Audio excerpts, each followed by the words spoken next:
ህወሓቶችን በተመለከተ በተለያዩ ዓለም አቀፍና ዲፕሎማቲክ ማህበረሰብ አካላት አማካይነት ሽምግልና መላክ ነው። በዚህ ሽምግልና ድለላዎች አሉ፣ ስልጣን በግላቸው ቢደረግላቸው ብዙ ነገሮችን የያዘና ጦርነቱ እንዳይካሄድ ከሌሎች ኃይሎች ጋር እንዳይተባበሩ በተለይም ከኤርትራ ጋር የተጀመረው የአንድነት ጉዞ የትብብር ጉዞ እንዳይቀጥል የሚያደርጉ የተለያዩ ጥረቶች ተጀምረዋል። ፋኖን በጦር አቅምና በገንዘብ በመደለል ህወሓትን እንደውም በስልጣን ስለዚህ ህወሓቶች ጋር በእንዚህ አይነት መልኩ መደለልና በሽምግልና ሰበብ ከሌሎች ኃይሎች ጋር ትብብሩን እንዳያደርግ በአብይ አህመድ በኩል ትልቅ ስትራቴጂ ተነድፎ ተግባራዊ እየተደረገ ይገኛል። የኦሮሞ ነጻነት ሰራዊትንም እንዲሁ አባገዳዎችን የሀገር ሽማግሌዎችን የኦሮሞ ባለሀብቶችን በመላክ እየደለለ ነው። ሌሎች ኃይሎች ጋር እንዳይተባበር በሚቀጥሉት 3 ወራት ጥይት እንዳይተኩስ በብልጽግና ላይ የሚያደርጉ እርምጃዎች በአብይ አህመድ በኩል እየተወሰዱ ነው የሚገኙ። ጦርነት ተካሂዶ እኮ መሪዎች አይደለም የሚጎዱት፣ የሚጎዳው ወታደር ነው።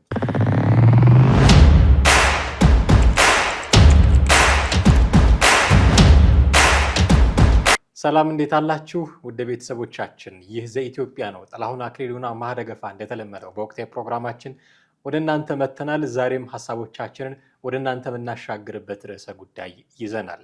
መንግስት ጦርነት እንዲደረግ አይፈልግም የሚል አዲስ አይነት እይታ ደግሞ መንግስት ጦርነት ይፈልጋል ሲሉን ከነበሩ ሰዎች አሁን መስማት ጀምረናል። ከዚህ በፊት በተለያዩ አጋጣሚዎች ይሄ መንግስት ህልውናውን የሚያስቀጥለው ብዙ ቦታዎች ላይ ጦርነት በመክፈት ነው፣ ሰላማዊ ትግልን መቋቋም አይችልም፣ በጦርነት ካልሆነ መቀጠል አይችልም ይሉን የነበሩት እንዲህ አይነት ነገሮች ይነግሩን የነበሩት አካላት አሁን ጦርነት አይፈልግም ሽምግልና እየላከ ነው የሚል ንግግር ሲናገሩ ሰማናቸው።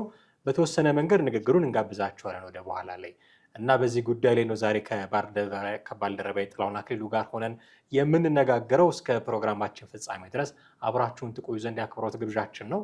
ከኛ ጋር ሆኑ። እንዴት አለህ ጥሌ? ሰላም ነው። ከመሳይና ከሙሉጌታ በርበር ጉዳይ አልወጣንም። ከዚህ በፊት በነበረው ፕሮግራማችንም የ2019 እንዲህ የሚል ትንበያ ሰጥተው እሱ ላይ ተነጋግረን ነበረ። አሁን ደግሞ በተለይም መሳይ ሲያነሳ እንደነበረው ሙሉጌታ በርበርን መጨረሻ ላይ ያነሳት ነገር አለች፣ እሷ እንዳሳታለን። ግን ይሄ መንግስት ጦርነትን ለማስቀረት እየሰራ ነው የሚል ንግግር ሰማን። እንደው ከባዶ ሜዳ ያመጣ ነው ሀሳብ አይደለም የሚለውን ለማሳየት ተመልካቾቻችን ጥቂት ንግግሩን ሰምተው ቢመለሱ ጥሩ ነው። ጥቂት ተከታትለን እንመለሳለን። ህወሓቶችን በተመለከተ በተለያዩ ዓለም አቀፍና ዲፕሎማቲክ ማህበረሰብ አካላት አማካይነት ሽምግልና መላክ ነው።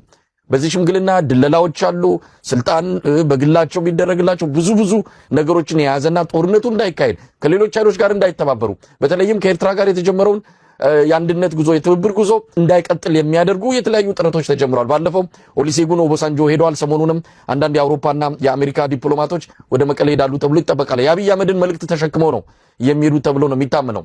ስለዚህ ህወሓቶች ጋር በእንዚህ አይነት መልኩ መደለልና በሽምግልና ሰበብ ከሌሎች ኃይሎች ጋር ትብብሩን እንዳያደርግ በአብይ አህመድ በኩል ትልቅ ስትራቴጂ ተነድፎ ተግባራዊ እየተደረገ ይገኛል። በኦሮሞ ነጻነት ሰራዊት በኩል ደግሞ የኦሮሞ ባለሀብቶችንና የኦሮሞ የሀገር ሽማግሌዎችን አባገዳዎችን ጨምሮ በጀት ተመድቦ ወደዛ እንዲንቀሳቀሱና ለኦሮሞ ነጻነት ሰራዊት አመራር አባሎች መልእክት እንዲያደርሱ ጥረቶች ተጀምረዋል። በዚህም አንዳንድ የኦሮሞ ባለሀብቶች በስም መጥቀስ ይቻላል ይህንን ዘመቻ ይህንን ተልዕኮ ወስደው እንቅስቃሴ ጀምረዋል። አባገዳዎች በዚህ ጉዳይ ላይ ተሳታፊ ናቸው። የሀገር ሽማግሌዎችም ገብተውበታል። ኦላን ከሌሎች ኃይሎች ጋር እንዳይተባበር በሚቀጥሉት 3 ወራት ጥይት እንዳይተኩስ በብልጽግና ላይ የሚያደርጉ እርምጃዎች በአብይ አህመድ በኩል እየተወሰዱ ነው የሚገኙት። ስለዚህ እንዲህ አይነት ሙከራዎች እየተደረጉ ነው ያሉት። ሙሉጌታ የደረሰንን መረጃ በዚህ መልኩ የሚታይ ነው። ምን ማለት ይቻላል? አብይ አህመድ ጥይት እንዳይተኮስበት ተባብረው እንዳይመጡበት የሚቻለውን ሁሉ እያደረገ ነው ያለው። አንዳንድ መረጃዎችን በደንብ አድማጭ ተመልካቾቻችንም እንዲሁም ደግሞ ይሄን ለሚከታተሉ ኃይሎችም በደንብ ተንተን አድርጎ ማቅረብ ያስፈልጋል። ያው ያልካቸው መረጃዎች ሙሉ ለሙሉ እውነት ናቸው። ለእኛም እንደ ኢትዮ 251 ሚዲያ ደርሰውና በተለይ ህወሓትን በሽምግልና ፋኖን በገንዘብ በጦርና በማዘናጋት ኦላን ደግሞ የኦሮሞ ነጻነት ሰራዊትን ደግሞ በገንዘብና በጦር እንዲሁም ደግሞ በሽምግልና መያዝ በተለይ የመንግስት የኦሮሞ መንግስት ነው። ስለዚህ የኦሮሞን መንግስት ኦሮሞ አይወጋውም የሚል አዝማሚያ ያለው በርካታ ባለሀብቶች ጭምር የተሳተፉበት እንቅስቃሴ እንዲደረግ ነው የታሰበው። ወደ አማራው ጉዳይ ስንመጣ በተለይ በሰላም ጊዜ ለጦርነት ተዘጋጅ፣ በጦርነት ጊዜ ስለ ሰላም ስበክ እንደሚባለው ወታደራዊ መኮንኖች፣ ወታደራዊ ጠበብቶች ይህን በተደጋጋሚ የሚናገሩት ጉዳይ ነው። እንግዲህ የፋኖ ኃይሎች በበጋ ወቅት ስለ ክረምት ውጊያ ዝግጅት ሲያደርጉ ነበረ። በክረምት ወቅትም ስለ በጋ ዝግጅት ያደርጋሉ። ዝም ብሎ ክረምት ብቻ ታሳቢ ያደረገ እንቅስቃሴ እንደማይደረግ ይታወቃል። እና ነገር ግን አሁን ላይ በተለይ ይሄ ትብብር የሚለው ጉዳይ ከፍ እያለ መምጣቱ በአገዛዙ መንደር ላይ ከፍተኛ የሆነ ጭንቀት ፈጥሯል። ስለዚህ ያለናን በጀት ያለናን አቅም ያለናን የሰው ኃይል ሁሉ ይህን ኃይል ለመበተን ስራ መስራት መቻል አለብን በሚል በተለይ ይህን ጉዳይ እየመራ ያለው እያስተባበረ ያለው ትብብሩንም አንድነቱንም ወይም ደግሞ የብልጽግና አገዛዝ እንዲወድቅ ሌሎች ኃይሎችን እያስተባበረ ያለው የአማራው ኃይል ነው። ስለዚህ የአማራው ኃይልን ስንመታው ሌላው ኃይል ይበተናል የሚልም ካልኩሌሽን ይዘዋል። ፋኖን በጦር አቅምና በገንዘብ በመደለል ህወሓትን እንደውም በስልጣን በመደለልም ጭምር ይላሉ። የኦሮሞ ነጻነት ሰራዊትንም እንዲሁ አባገዳዎችን፣ የሀገር ሽማግሌዎችን፣ የኦሮሞ ባለሀብቶችን በመላክ እየደለለ ነው እና ይሄ መንግስት ሊመጣበት ያለውን ትብብር ይሄ ጽምዶ የሚባለውን ትብብር ስለፈራ ጦርነትን ለማስቀረት እየሰራ ነው የሚል ነገር ሲናገሩ ሰማን። ከዚህ በፊት ግን እነዚህ ሰዎች ራሳቸው ሊሆን የነበሩት ይሄ መንግስት ጦርነት ፈልፋይ ነው የሚል ነበረ። አይጋጭም ወይ ብዬ። ትክክል። በጣም ይጋጫል። በጣም ነው የሚጋጨው። እርስ በርስ ክላሽ የሚያደርግ ነው። ይሄ መንግስት ጦርነት እያካሄደ ቢሆን ማለት እያካሄደ ነው በእርግጥ። ነገር ግን በዚህ አጋጣሚ ደግሞ በአቅጣጫ ደግሞ ስለ ሰላም እጁን ዘርግቶ እየጠየቀ ነው። ጦርነት በሚያደርግባቸው ታይሞች እነሱ የሰላም ፈላጊዎች እንደሆኑ በማሰብ ጦርነት በማድረግ ነው ስልጣኑ የሚያስቀጥል የሚል ሀሳብ ሰንዝረዋል። አሁን ደግሞ ወደ ሰላም ለመምጣት የተለያዩ የሰላም አማራጮችን በሚጠቀምበት ሰዓት ደግሞ ጦርነት ማድረግ ይፈራል የሚል ስም ለጥፈዋል። በዚህም ቢካሄድ የሆነ ስም ያወጣሉ፣ በዛም ቢካሄድ የሆነ ስም ያካሄዳል። ጦርነትን ቢካሄድ ስም ማውጣት ወይም ሰላም ቢካሄድም ስለ ሰላም እንግዲህ አሁን ምን አይነት እንትን ነው የሚለጠፍለት? ከሰላም በላይ ምን አለ? ይህ መንግስት ሰላምን መምረጡ ሊበረታታና ሊደገፍ ይገባል እንጂ ጦርነትን አይፈልግም ተብሎ ሊነቀፍ አይገባም። እንዲያውም ጦርነት ቢያደርግ ነበር ሊነቀፍ የሚገባው፣ ወይም ጦርነትን እንደ ብቸኛ አማራጭ አድርጎ ቢቀጥል ነው እንጂ ሰላምን በማስቀደም አሁን ከዚህ በመነሳት ነው እንግዲህ በቅርቡ ወደ ትግራይ ክልል የቀድሞ የናይጄሪያን ፕሬዚዳንት ኦባሳንጆን የላከው። አሁን እሳቸው መሄድ አብይን የላካቸው ምናምን የመንግስትን መልዕክት ተሸክመው ነው የሄዱት ነው የሚሉት እነሱ። የመንግስትን መልዕክት ተሸክመው ነው የሄዱት። ይሄ የሰዎች እንትን ነው፣ እይታ ነው። አሁን እኮ ሁሉም ሰው በራሱን እይታ የሚሰጥበት ታይም ነው። ያ እይታ ምን ያክል ተጨባጭ ሀቅ ነው አይደለም የምታውቀው ነገር የለም። የሆነ ሰው የሆነ ነገር ይናገራል፣ ያ ይዛመታል በሶሻል ሚዲያ፣ ያ እንደ እውነት ተቀባይነት ያገኛል። የመንግስትን አቋም ተሸክመው ቢሄዱ ጦርነት ይቀጥላል ብሎ አይደለም ኦባሳንጆ መልዕክት ግልጽ እኮ ወደ ሰላም እንዲሆን ነው፣ በሰላም እንትን እንዲሉ ነው። አንደኛ የትግራይ ላይ ስልጣን የያዘው ኃይል በህገወጥ መንገድ ነው ወደ ስልጣን የመጣው። ህጋዊ የሆነውን ከደቡብ አፍሪካ በኋላ የተቋቋመውን የጊዜያዊ አስተዳደሩን በማፍረስ በአመራር ላይ የነበሩትን ሌተና ጀነራል ታደሰን ከቦታው በማንሳት ነው የህወሓት የፈረሰውን መንግስት የፈረሰውን ምክር ቤት እንደገና አደራጅቶ ነው በ2013 የሚፈረሰው ምክር ቤት አደራጅቶ ነው ስልጣን የያዘው። ይሄ በጣም የሚያስወግዘው ነው። እንደውም እኮ ይሄ ጦርነት እኮ የሚያስነሳ ነገር ነው አይደል? መንግስት በወደ ሰፊነት ይሄን መቻሉና ዝም ማለቱ ሊያስመሰግነው ይገባል አይደል እንዴ? እንጂ ሊያስተች ይገባል እንዴ? አሁን መንግስት ይሄን በትግራይ ክልል ይሄን ቢያደርግ አድርጎ ጦርነት ቢያደርግ ደግሞ የትግራይ ህዝብ በድሮን ጨፈጨፈ ሊባል ተከትሎ የሚመጣው አየህ፣ በዛም ቢባል በዚህም መነቀፉ የማይቀር ነገር ነው። ግን በጦርነት ከሚነቀፍ በሰላም ቢነቀፍ ጥሩ ነው። እና መንግስት ሽምግልና ላከ ተብሎ ሊወደስ ነው እንጂ የሚገባው ጦርነትን ይፈራል መባል ነበረበት። እነሱ እንደሚሉት ከሆነ ደግሞ እንደውም የትግራይን ጦርነት ይፈራል ነው ያሉት። የትግራይ ጦርነት እንዴ ያለቀው እኮ 600,000 ሰው የትግራይ ህዝብ እኮ ነው ያለቀው። ከማል ሀገር እኮ አይደለም ያለቀው። አሁንም እኮ ጦርነት ያለውን አስከፊነት በመረዳት በጦርነት ቢገባ ጉዳቱ እንደገና ደግሞ ሌላ ጣጣ፣ ሌላ ቀውስን፣ ሌላ ሰብአዊ ቀውስን፣ ሌላ የሀብትና የንብረት ቀውስን የሚያስከትልበት ሁኔታን ስለተረዳ መንግስት ያንን አደረገ። ሽምግልና ላከ። አሁንም የሰላም ሁኔታዎች ክፍት መሆናቸውን ነው የሚያሳየው። ምናልባት ይሄንን ብትደግፍ ያው እንደተለመደው ሰዎች በተቃርኖ መቆም ስለሚፈልጉ ሁልጊዜ የነሱ አይዲያ መንሸራሸር የሚፈልገው ከመንግስት ተቃራኒ በሆኑ መንገድ ብቻ ሲሄዱ የሚመስላቸው ብዙዎች አሉ። ይሄ ግን መሆን የለበትም። መንግስት የሰራቸው መልካም ነገሮች ማድነቅ፣ የተበላሹ ነገሮችን ደግሞ መተቸት ከአንድ ጤናማ ሰው በተለይም ሚዲያ ላይ ከሚሰራ ሰው የሚጠበቅ ነገር ነው። አሁን እነሱ ዓላማቸውን ለማስፈጸም ነው። እነሱ ያመኑበትም ሀሳብ አይደለም። እነሱ የፖለቲካ ግባቸውን ብቻ ለማስፈጸም የሚናገሩት ነገር ነው እና የሰላም ጥረት ማድረግ እንደ ፈሪ ስልጣን እንደማስቀጠል መታየቱ በጣም ያስቃል። ከሰላም ውጭ ምን አለ? በጦርነት ምንድን ነው? አሁን ጦርነት አደረጉ። በጦርነት ለምን ነው ይሄ የሚናገሩ ሰዎች ለምን ወታደር ማነው መሳሪያ ይዞ አይገቡ? በሰዎች እኮ ነው የሚፈርዱት። ህወሓት ጦርነት ማነው ኢትዮጵያ መንግስት ጦርነትን ይፈራል ካሉ ጀግኖች መሆናቸውን ከፋኖ ወይም ከህወሓት ጋር ተሰልፈው እንመልከታቸው። ዳር ቆሞ በዩቲዩብ ላይ እየለፈለፉ በቲክቶክ ላይ የተናገሩ ብቻ ዝመት ታጠቅ በርታ ግፋበት ማለት አይደለም። እንደዚህ የሚሉ ሰዎች ጦርነትን እንደ አማራጭ የሚጠቀሙ ብሎ የሚሉ ሰዎች ቁጭ ብለው ታፕቶፕ ላይ ብቻ ከእንትን ከማለት ሂደው መሳሪያ ይዘው ቢዋጉ ጥሩ ነው ብዬ አስባለሁ። ምክንያቱም ከሰላም ውጭ ሌላ አማራጭ ለኢትዮጵያ የላትምና አሁን የምታየው ነገር አሁንም እኮ ሰላም ሆነንም እኮ ኢኮኖሚያችን ሽቋል። የኢትዮጵያ ኢኮኖሚ የኢትዮጵያ የኑሮ ጫናና አሁን ያለው ከዚህ ከኢኮኖሚ ጋር የተያዘ ችግሮች ሊፈቱ የሚችሉት በጦርነት ይህን መንግስት አስወግድ። ይሄ መንግስት ሳስወግድ እኮ የጫናው የበለጠ ነው እንትን የሚለው። እንደውም የሚገርም በጦርነት ወቅት አሁን አንድ መንግስት ወድቆ ሲተካ ሌላ የተካው መንግስት ላይ ያለው የትራንዚሽን እንትን በጣም አደገኛ የገንዘብ ዲቫሉዌሽን፣ የገንዘብ ውድቀትን፣ የብር የመግዛት አቅምን በቃ መሞት የሚያስቀጥል አሁንም ሞቷል። ብዙ መንገድ ብዙ ነገሮች እኮ ኢትዮጵያ የሀገራችን ብር መግዛት አልቻለም። አሁን ይሄ መንግስት በኃይል ውርደት ደግሞ ትራንዚሽኑ ፒሪየድ ላይ የሚኖረው እንትን ከባድ ነው የሚሆነው እና ሰላምን እንደ አማራጭ እነሱ አሁን ማንኛውም የሰላም አማራጭ ላይ ይቀበሉ ነው ማለት ነው። በዚህ አይነት አሁን በትግራይ ላይ ያለውን እንትን ከተናገሩ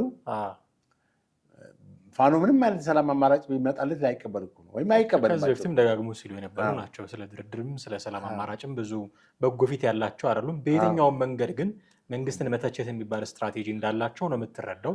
መንግስት ጦርነትን ፕሪፈር ካደረገ ጦረኛ መንግስት ብሎ ለመተቸት፣ እንዲህ ደግሞ ለሰላምም እየሰራ ነው ፈርቷል ብሎ ለመተቸትም ወደኋላ የሚሉ ሰዎች እንዳልሆኑ ነው የምታየው። እዚህ ጋ መሳይ መሰለኝ የተናገሩ አብይ አህመድ ጥይት እንዳይተኮስበት የሚቻለውን ሁሉ እያደረገ ነው ፈርቷል ከሚል መሳይ ደንበኛ የጋዜጠኛ መሳይ አቀጣጣይ ነው እንጂ ጋዜጠኛ አይደለም። እንዴት ሊሆን ይችላል? ኒውትራል ሆኖ አይደለም የሚጠይቀው እኮ። አሁን ጥያቄውን የሚጠይቀው እንትን ነው በቃ አንተ እንድትናገር የሚያበረታታና ሊዲንግ ኩዌስችን እኮ ነው የሚያደርገው። ፕሬሚሲስ ነው የሚሰጠው። ፕሬሚስ ሰጥና በዛ ላይ በቃ አንተ እንድልብ እንድትናገር ነው በድፍረት በቃ ይሄን መንግስት ማን ጥለዋለን ብለህ እንድትናገር የሚያበረታታ ጥያቄ ነው እኮ የሚሰጠው። ምክንያቱም አብይ አህመድ አንድ ጥይት እንዳይተኮስበት እንዴት ነው አንድ ሚዲያ ወይስ ሚዲያ አይደለም ወይስ የህዝብ ግንኙነት ስራ ነው ይሰራል? አይ ቲንክ የልሳን አይነት ልሳን ነው የፋኖ ልሳን ነው የእንትና ሚዲያ የፋኖ ልሳን ነው እንጂ ኒውትራል ሆኖ ለዚች ሀገር አስቦ ለዛም ሳይሆን ግን እንደውም በጣም ተወዳጅነቱ ይጨምር ነበር ገለልተኛ ቢሆን። ማንም ሰው አሁን ሊሰማው የሚችለው ማን ነው? የፋኖ እና ፋኖ ደጋፊዎች ናቸው። በዚህ መንግስት በኩልም ያሉ ሰዎች ይሰሙት ነበር ባላንስ ቢያደርግ። ይሄ መንግስትም በአግባቡ ሎጂካል በሆነ ሁኔታ ክሪቲሳይዝ ቢያደርግ መሰረታዊ የሆኑ ስህተቶቹን እያነሳ በዚህ እያለ ቢተች ኖሮ ከዛ ይልቅ ግን አሁን እሱ የዛ ፓርቲ ልሳን እየሆነ ነው፣ ድምፅ እየሆነ ነው። እና እንግዲህ ሰዎች የፈለጉትን መምረጥ መብታቸው ነው። ግን ሚዲያ ላይ ቁጭ ብለህ የሚዲያን ኤቲክስ በሚያወርድ የሚዲያን ምግባር እና ትክክለኛ የሙያውን ኤቲክስ በማይፈቅደው መንገድ መረጃዎችን አድሬስ ማድረግ ስህተት ነው። ሌላው የፋኖ ኃይሎች በበጋ እና ለክረምት ያው አሁን ክረምት መጥቷል። እንግዲህ ቲፒኤልኤፍም በክረምት ውጊያ አይቀርም ብሏል። የትኛው ክረምት እንደሆነ አናውቅም። ክረምት ከገባ ዛሬ ስንት ቀን ነው? 10 ምናምን ቀን ሆኖታል።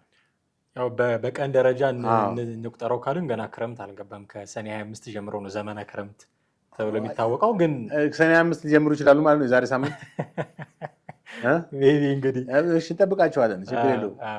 ግን ያው ዝናቡ ምንም ቅድም እንዳልኩ ነው። አሁን በትግራይ ውስጥ የግዳጅ ውትድርና ከተጀመረ ቆይቷል። ያለ ፍላጎት የሰበሰብከውን ወደ ማሰልጠኛ ወሰድከውን ወጣት እንዴት ነው በሞራል ሊዋጋ? ኮዝ የሌለው ወጣት ነው የሚሆነው። ውጊያ ኮዝ ይፈልጋል። አሁን በግድ ያስገባው ወጣት እነሱ በፕሮፓጋንዳ ሞልቷቸዋል። ያው ተከባሃል፣ ልትወረር ነው፣ የአብይ መንግስት እንደዚህ ሊያደርግ ነው የሚል ፕሮፓጋንዳዎች። አሁን ይሄን የሚቀበሉ ሰዎች አሉ። ምክንያቱም ስለማላገርም ብዙ እውቀት የሌላቸው ሌላም መረጃ የሚዲያም እንትኖችን የማይሰሙ ሁሌ ብቻ እዛ ድምፀ ወያኔና ከዛ ጋር በተያያዙ ያሉ እዛ ትግራይ ውስጥ ያሉ የተለያዩ ክልል ውስጥ ብቻ የሚሰራጩ ሚዲያዎች አሉ። ያንን ብቻ የሚሰማ ሰው ያን በዛ ፕሮፓጋንዳ ይዋጥና ትክክል ይመስለዋል። አሁንም በተመሳሳይ የነመሳይን እንትን የሚሰማ ሰው ባላንስ አያደርግም። በቃ የነመሳይን ትክክለኛ የሚዲያ ስታንዳርድ አድርጎ ነው የሚወስደው። አብይ አህመድ አንድ ጥይቱ ወደ አብይ አይደለም የሚተኮሰው። ጦርነት ተካሂዶ እኮ መሪዎች አይደለም የሚጎዱት፣ የሚጎዳው ወታደር ነው። ሁሉን ነገር አብይ ብቻ እንደሚወስንና ወይም መንግስት እንደሌለ ወይም ስትራክቸር እንደሆነ ካቢኔም የሌለው ሌሎች አማካሪዎች የጦር ሰራዊትም መሪዎቹ ምንም ሀሳብ የማይሰጡ አይነት ነገር ነው። የሞናርኪ አይደለም ይሄ፣ የንጉሠ ነገስት አገዛዝ ቢሆን እንደዛ ትላለ እንጂ በጦርነት ውስጥ አሁን ስትራቴጂዎችን የሚያወጣው አብይ አይደለም። ጦርነት እንዲካሄድ አይካሄድ ብሎ የሚወስነው አብይ አይደለም። ጀነራሎች አሉ፣ የጦር መሪዎች አሉ ከመከላከያ ምንም። በእርግጥ እንደ ሀገሪቱ ጠቅላይ ሚኒስትር ኮንትሪቢሽን አለው፣ የራሱ ኮንትሪቢሽን አለው። ጦርነት መካሄድ አለበት ብሎ ግን የሚወስን ሰው አይደለም። እሱ ምክረ ሀሳብ ሊያቀርቡ አንደኛ እሱ ሀሳብ ሊሰጥ የሚችለው መረጃዎችን መሰረት አድርጎ ነው እምልህ። አይ አሁን የጦሩ ጠቅላይ አዛዥ ስለሆነ የማዘዝ መብት አለው፣ ህገ መንግስታዊ መብት አለው። ግን ዝም ብሎ ተነስቶ ጦርነት አድርጎ እሱ ጦርነት መካሄድ አለበት ከአንደበቱ ሲያወጣ ብዙ አማካሪዎችን እሱን ነው የምልህ ተጠቅሞ የጦር አዋቂዎች አሉ። እነሱ ግን እነዚህ እነመሳይ ግን ሁሉንም ነገር አብይ ላይ ነው የሚደፈድፉት። በቃ ዋን ማን ሾው ነው፣ ዋን ሊደር አይነት ኦቶክራቲክ ሊደር ማንንም እንትን አያሳትፍም፣ ብቻውን ነው የሚወስነው። ይሄ ግን አይደለም። ምክንያቱም ብቻውን ቢወስን ጦርነቱም ውጤታማ አይሆንም። መንግስቱም የጸናና ቀጣይነት ሊኖረው አይችልም። አንደኛ በራሱ ዙሪያ ያሉ አማካሪዎች አሉ። በሁለተኛ ደረጃ ደግሞ የጦር መሪዎቹ መረጃን ሀሳብ ይሰማል። በውይይት ነው የሚካሄደው እንጂ ጦርነት መካሄድ አለበት የለበትም፣ የመከላከል እርምጃ መውሰድ አለብን የለብን፣ አየር ኃይላችን እንጂ ጀት ይነሳ ብሎ አብይ ያዛል እንዴ? እንደዛ እኮ ነው የሚያስቡት እነዚህ ሰዎች። አሁን ሁሉን ነገር በአብይ ላይ ያገርቸው ሁሉ አንድ ሰው ላይ ነው። ይሄ ነጥሎ መምታት የሚባል ስትራቴጂ አንዳንድ ጊዜ ይጠቀማሉ። ያው ለማያውቁ አልኩ እኮ ባላገር ላለ በጣም ከመረጃ ለራቀ በትጥቅ ትግል ውስጥ መሳሪያ ይዞ ለሚንከራተት በእነሱ ዙሪያ ላለው አንድ ምስኪን የአማራም ሆነ የትግራይ ተወላጅ ይህንን ሊያሳምኑት ይችላሉ። ሌላውን ህዝብ ግን ሊያሳምኑ አይችሉም። በአሁኑ ሰዓት የመረጃ ፍሰቱ በጣም ሰፊ ነው። ሰዎች ብዙ መረጃ የማግኘት አክሰስ አላቸው።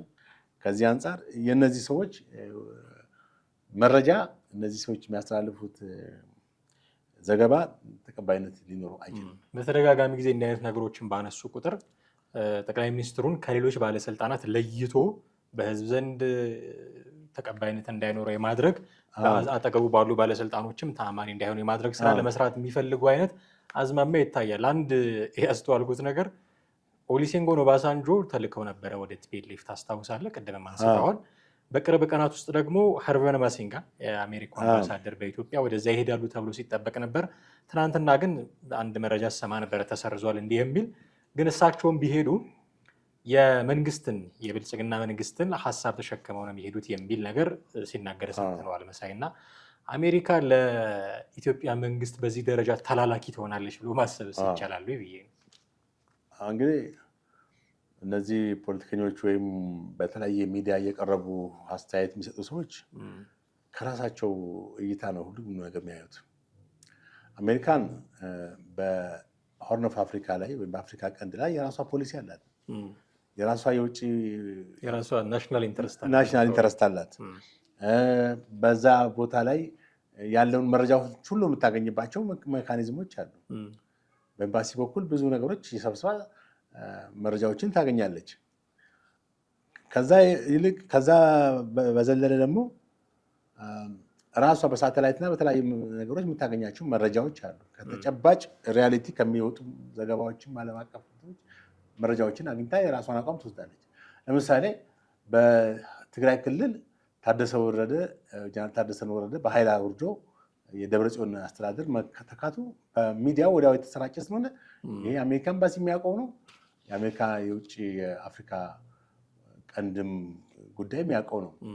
ስለዚህ እነ አሜሪካን ለኢትዮጵያ ተላላኪ ትሆናለች ብለው የሚሉ ሰዎች ከምን ፕሮስፔክቲቭ እንደሚናገሩ በጣም ነው የሚያሳፍር። አንዳንድ ጊዜ የሚሰጡ ሀሳቦች ወይም አስተያየቶች የሰውየውን ማንነት ሊያስገመግሙ ወይም ሊያስተቹ እንደሚችሉ እንኳን አለማወቅ በጣም ከባድ ነው። ወይም የአሜሪካንን የውጭ ፖሊሲ አለማወቅ ሊሆን ይችላል። አሜሪካ በምን ስሌት ነው የኢትዮጵያን አሜሪካ ከማንም ጋር የቆረበችው ውል የለም። ሁልጊዜ ብሔራዊ ጥቅሟን መሰረት አድርጋ ነው። ለምሳሌ ኢትዮጵያን የምትቃወምባቸው ከረጅም ዓመት ወደኋላ ስትመለከት ከሶማሌ ጦርነት ጀምሮ ስትመለከት ኢትዮጵያን በመቃወም የሶማሌ መንግስትን ደግፋለች። በዛን ጊዜ የሶቪየት ህብረት መንግስት ነበር የሚረዳን የነበረ ጦር መሳሪያ። ኢቭን አሜሪካን አንዳንድ ሰዎች እንደሚናገሩት ለጦር መሳሪያ እንኳን የላክነው ገንዘብ እንድትልክልን ጦር መሳሪያውን አላከችም። በሚሊዮን የሚቆጠር ብር እንግዲህ በዛን ጊዜ ከረንሲ እንደዚህ እስክንጎዳ ድረስ አድርጋናለች። የራሷን ናሽናል ኢንተረስት ነው የምታየው። እንደገና ደግሞ በ1983 ዓመተ ምህረት የወያኔን መንግስት ደግፋ አዲስ አበባ እንዲቆጣጠር አድርጋለች። በድርድር በማድረግ ደርግ እስከ መጨረሻ ቢለፋም ከድርድሩ እንትን ውጭ ነው የተካሄደው። እንደገና በቅርቡ ደግሞ በ2013-15 በትግራይ ላይ በተካሄደው ጦርነት የአሜሪካም ሆነ የአውሮፓ መንግስታት ከወያኔ ጎን ነበር የተሰለፉት።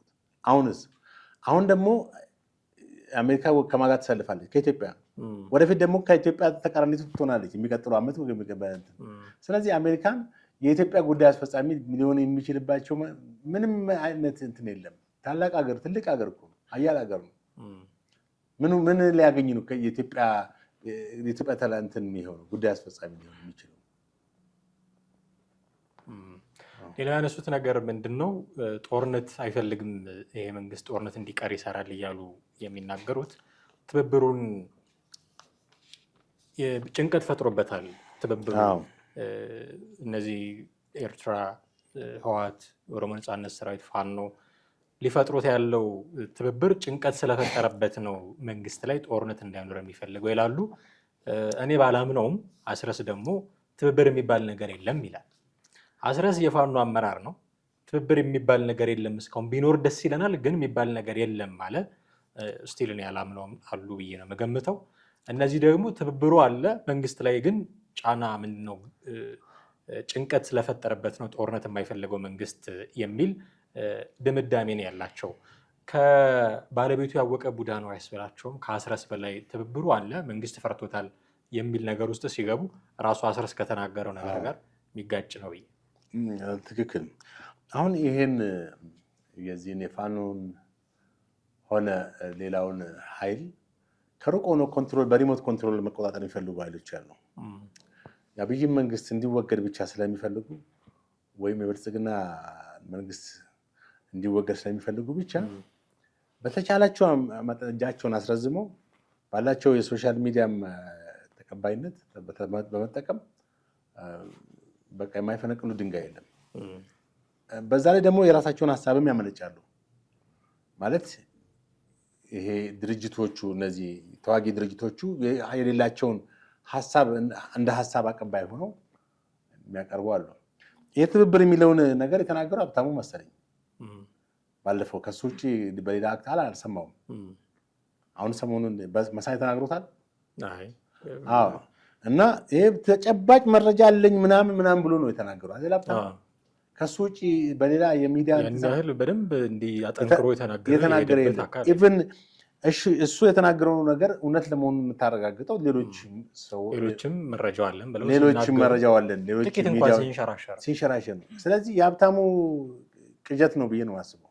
ሀብታሙ አእምሮ ውስጥ የተፈጠረ ልጅን ነው ማለት ነው፣ የቀን ቅዠት ነው እንጂ ይሄ ነገር አለ የምትለው አይደለም። ኦኬ አለ ብለህ እንኳን ብትወስደው ትብብሩ አለ እሺ ኦኬ ለሴ እንዳለ እንቁጠረውና ምን ያክል ያስቀጥላል ምን ያክልስ ወደፊት ይቀጥላል የሚለውን ደግሞ ስትመለከት ትብብር ውስጥ የተመሰረቱት አራቱ ወይም ሶስቱ እንትኖች በኢትዮጵያ ውስጥ ህወሓት፣ ሸኔና ፋኖ ማለት ነው ተስማምተው በዚህ ትብብር ውስጥ በአንድ ወጥ በሆነ ወይም በአንድ ሴንትራላይዝ በሆነ አስተዳደር ይቀጥላሉ ወይ? ቀድምም የተሰጠው ሀሳብ ነው። ይሄንን ትብብር ለመምራት የግዴታ በሴንትራላይዜሽን ነው። የትኛውም ትጥቅ ትግል በዲሴንትራላይዜሽን ኤፌክቲቭ አይሆንም። በዓለም ላይ የትኛውም ታሪክ ብታይ አሁን በሴንትራል አስተዳደር ውስጥ እንግዲህ አንድ ሊደር መኖር አለበት። ሁሉንም እንትን በበላይነት ሊመራ የሚችል መመሪያ የሚሰጥ ጋይድ የሚያደርግ ዳይሬክት የሚያደርግ አዘ ሊደር ያ ተሰሚነት ሊኖረው ይገባል። ዛሬ ለምሳሌ ይሄን ቦታ ያዙ ብሎ መግለጫ የሚሰጥ ተመለሱ አፈክፍኩ ብሎ የሚል ወታደራዊ መሪ መኖር አለበት። በተዋረድ እንኳን ቢኖር ለዛኛው ተጠሪነታቸው ለዋናው መሆን አለበት። ያ በሌለበት ሁኔታ እነዚህ ኃይሎች አንዱ ነው ይቀጥላሉ ማለት የማይመስል ነገር ነው። በሁለተኛ ደረጃ ሶስቱም ብትመለከታቸው የተደራጁት በብሔር ነው። የብሔር ፖለቲከኞች ናቸው። በብሔር የተደራጁ ፖለቲከኞች ደግሞ እስቲ ጥራልኝ እስቲ ሲዋሃዱ እንኳን በትጥቅ ትግል ይቅርና በሰላማዊ ትግል አሁን 65 ፓርቲዎች ውስጥ ወደ 45ቱ በብሔር የተደራጁ ናቸው። ወላይታ ከሲዳሞ ጋር ተዋህዶ አንድ ፓርቲ መሰረት የሚባል አለ። ሀዲያ ከጉራጌ ጋር ወይንስ የሆነ ብሔር ያው በስልጣን ላይ ያለው ብልጽግና ቀድሞ ኢህአዴግ የነበረው ነው። 4 ፓርቲዎችን በግንባር እንደሆነ የጨረሰ ስልጣን አሁንም ብልጽግና ብሎ ይበለው እንጂ ይሄን መንግስት እስቲ የከሌ ብልጽግና መባባሉ አለ የአማራ ብልጽግና የኦሮሚያ ብልጽግና እያለ ነው እንጂ የሚናገረው በአንድ ወጥ የሆነ እንትን ነው። በተቀሉ ዝም ብሎ ብልጽግና ምክንያቱም ሁሉም በብሔር ያሉ ፓርቲዎች የራሳቸው ትርክት አላቸው። የተበደለናል ተጨቆነናል ትርክት አለው። አማራው ተበድያለሁ ብሎ የሚለው ስላለው ያንን ሳያስፈጽም ወደ የኦሮሞ ትግል ሊገባ አይችልም። ኦሮሞ የተበድያለሁ ተጨቆኛለሁ ብሎ የሚለውን ሳያስፈጽም ወደ አማራና ወደ ትግሬ ትግል ሊገባ አይችልም። የነዛን ትግል እንደራሱ ትግል አድርጎ ሊቀበል አይችልም። የነሱ ትግል ለሱ ሰከንደሪ ጉዳይ ነው፣ ወይንም ሶስተኛ ደረጃ ሊሆን ይችላል። ከነጨራሹም ላይቀበለውም ይችላል። እናንተ ገዢ ነበራችሁ ጨቋኞቹ እናንተ ናቸው እንጂ ደግሞ ብሎ ከነጨራሹ ላይቀበለውም ይችላል። አይታል በእርስ በርስ እንግዲህ የቁርሾ አለ ማለት ነው አንዱ በሌላው ላይ። ይሄ ደግሞ በዚህ በትጥቅ ትግል ላይ አንድ እንዲሆኑ የማያደርጋቸው ትልቅ ጋሬጣና ትልቅ እንቅፋት ነው። መጀመሪያ እነዚህ ሰዎች በብሔር ሲደራጁ አንዱ በሌላው ላይ ጥላቻንና ቂም በቀልን ይዞ ነው የተነሱት። ከዚህ አንጻር አንድ ሆኖ ትብብር ፈጥረው ወደፊት ሲኖር ነው እሱ ነው ካለ ነው ሲኖር ቢኖርም ሀብታሙ ነው እንግዲህ የሚያስጨንቅ ደረጃ የሚደርስ ኦፊሻሊ አድሬስ ያደረገው ወይም ዲሲሚኔት ያደረገው መረጃውን ግን ምን ያክል ትክክል ነው የሚለውን ቢያንስ ከሌሎች ተአማኒነት ካላቸው የሚዲያ ሶሻል ሚዲያም ሊሆን ይችላል ሚኒስትሪም መስማት ነበረብን። የሰማነው ነገር የለም። ጉዳዩ ራሱ የሚመለከተው ነገር እኮ ቅድም እና እነዚህ ማኒፑሌት ማድረግ የሚፈልጉ ሰዎች አሉ። ልክ ትጥቅ ትግሉ ወደፊት ፎርዋርድ እንዲያደርግ የራሳቸውን ሀሳብ በዚህ ብሄድ ፋኖ በዚህ ብሄድ በዛ ነው የሚሻለው ብሎ የሚቀምሩ ሰዎች አሉ። የቀን ቅዠት ውስጥ ያሉ ቀማሪዎች ይህንን ሀሳብ በሚዲያቸው በራሳቸው ሚዲያ ላይ አድሬስ ያደርጋሉ። አሁን ቅድም ያልኩ መሳይ አንድ ጥይት እንኳን እንድተኮስ አይፈልጉም ማለት ጥይት እንግዲህ እሱ ነው ያለው እንጂ ይሄ ትክክለኛ ነው ትክክለኛ አይደለም። ምክንያቱም ጦርነት ቢነሳ ማን ነው የተጎዳው? በ2012 13 15 ድረስ የትግራይ ህዝብ ነው። እንደውም መንግስት ጦርነት እንዲደረግ የማይፈልግ ከሆነ በጣም የተወደደ የተመረጠ አማራጭ እኮ አለመፈለጉ እኮ በፖዚቲቭ ነበር መወሰድ የነበረበት። ምክንያቱም የጦርነትን አክሳሪነት ያውቀዋል መንግስት። ጦርነት ሰው በላነት ብዙ የልማት ስራዎች ያሉበት መንግስት ለዛ ጊዜ የሚፈልግ የሰውን ህይወት የሚቀጥፍ በጣም ከባድ ነገር መሆኑን ያውቃል መንግስት። በትግራይ 600 ሺህ በዚህ ደግሞ ቁጥሩ አልተገለጸ በስንት ሺህ እንደሆነ አናውቅም። በመከላከያና በተለያዩ ክልል በተወጣጡ ሰራዊት ውስጥ የተገደለ ሰው አለ። ሆ ብሎ የተወጣው ሰራዊት ውስጥ የሞቱ ሰዎች አሉ። እንግዲህ የሰውን ህይወት ከማጥፋት በተጨማሪም የሀገርን ሀብት አሟጦ እንደበላ አይቷል መንግስት። 100 ቢሊዮን ነው ፈጀ የተባለው እንግዲህ የትግራይ ጦርነት። አሁን ደግሞ እንደገና ጦርነት ቢካሄድ በዛ ቢሊዮን ደረጃ መንግስት ብዙ ነገሮችን ወደ ልማት እየሄደ ባለበት በራሱ እንትን እየሄደ ማለት ሰላምን መውደዱ ሰላምን መፈለጉ ሊደነቅና ትክክለኛ ነገር ነው። ምክንያቱም በዓለም ላይ አሁን ብዙ ሀገራቶች በኦንጎይንግ ወር በጦርነት መራዘም ምክንያት የሚደርስባቸው የኢኮኖሚ ሁኔታ በጣም የሚታወቅ ነው። ኢቨን በቀጣይነት ባለው ጦርነት ውስጥ እንኳን እነዚህ ፈንድ የሚያደርጉ አገራት እርዳታ የሚሰጡ ሀገራቶች ሁሉ በጦርነት ውስጥ ያለ አገር ብድራቸውን እንደማይመልስ ስለሚያውቁ ዶኔት የሚያደርጉት ነገር እንደማይመልስ ስለሚያውቁ ከዛ ሀገር ጋር ያላቸው ግንኙነት ይቋረጣል። ብዙ ነው ጉዳቱ። ስለዚህ ጦርነትን አለመፈለግ እንደውም ብልህነት። አዎ አብይ ጦርነት ይፈራል። ታዲያ ጀግና ነው እኮ። ጦርነት መፍራቱ እኮ ጀግንነት ነው እንጂ የሚያስብለው እነሱ በተቃራኒ ጦርነትን መርጠው እነሱ የማይፈሩ ከሆነ ከዩቲዩብ ዞር ይበሉና ከቲክቶክ ዞር ይበሉና መሳሪያ ይዘው ይገቡና እንመልከታለን። እናብቃ። እዚህ ውይይታቸው ላይ ትብብሩን የሚመራው የአማራው ኃይል ነው። የአማራው ኃይል ነው የሚያሰባስባቸው።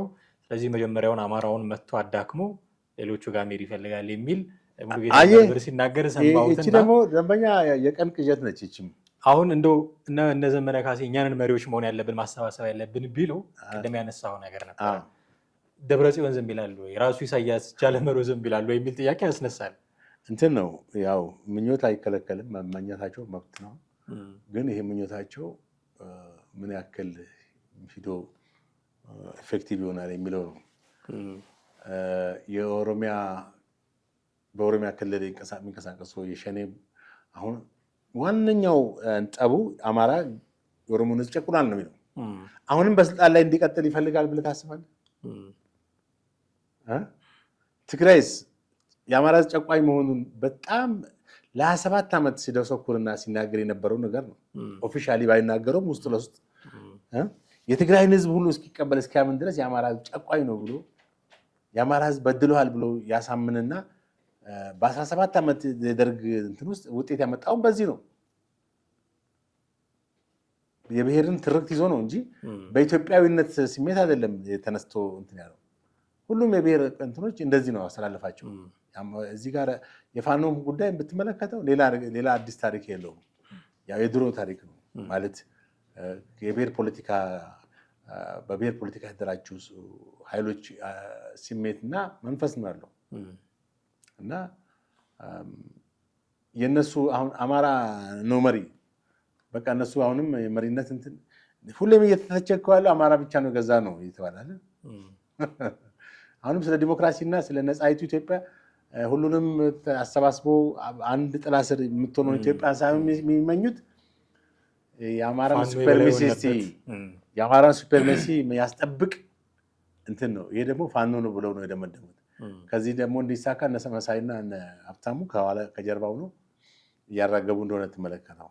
ግን ከትንቢቱ ጀምሮ የሚነገረው ትንቢት ጀምሮ ወይም ፕሬዲክት ከሚደረገው ነገር ጀምሮ ብዙ ነገሮች ስትኖሩ ትመለከታለህ። ለዚህም ሀገር እነሱም ለሚታገሉ ነፃ እናውጣለን ብለው ለሚሉት ህዝብ የተሻለው ነገር ወደ ሰላማዊ መንገድ የመምጣት ነው። ወደ ሰላም ጥያቄዎችን አጉልቶ ልክ ለጦርነት የተዘጋጁበትን ያክል ቀን ለጦርነት እየፈጉ ያሉትን ለጦርነት ስትራቴጂ እያወጡ ባሉበት ስሜትና ስታንዳርድ ለሰላምም በዛ ቁርጠኝነት እስከ መጨረሻ ለሰላም ቢዋጉ ማነው ቢታገሉ ወደ ህዝቡ ልብ ውስጥ የመምጣት ናቸው ሰፊ ነው። አይ የሰላም እንትን ዋጋ የለውም ጦርነት ነው የሚያሻለው ብለው ካሉ ደግሞ ያው እንግዲህ በእነሱ አቋም አንገባም። እጅግ አድርጌ አመሰግናለሁኝ ጥሌ። በርካታ ነገሮችን አንስተናል። ወደ ቤተሰቦቻችን እናንተም ከኛ ጋር አብራችሁ ቆይታ እጅግ አድርገን ነው የምናመሰግናችሁ። ጥላሁን አክሊሉና አማሃ ደገፋ ነበርን። በርካታ ነገሮችን አነሳን። ሀሳብ፣ አስተያየት፣ ጥያቄ ይኖራችኋል እንደተለመደው ልታደርሱን ትችላላችሁ። የዛሬውን አበቃን። ጤና ይስጥልን።